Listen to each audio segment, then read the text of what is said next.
Okay, so Call of Duty Black Ops 6 just got released and you're right now looking for your loadouts. How you can add a loadout, how you can rename it, and how you can delete it. So first you want to make sure to click on multiplayer, then go to the weapons tab and to loadouts. Down here you already have your loadout presets or even your changed ones, and then right under your already existing loadouts you can create a new one. Then you can right click this loadout and rename it, save it, then duplicate it or even delete it.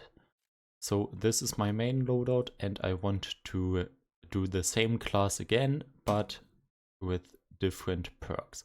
So copy it, then click on the new loadout, and now you can select your new perks. I hope this video was helpful for you, and if you also have the problem to level too slow in BO6, please click here to get a full loadout to level faster in Black Ops 6 multiplayer.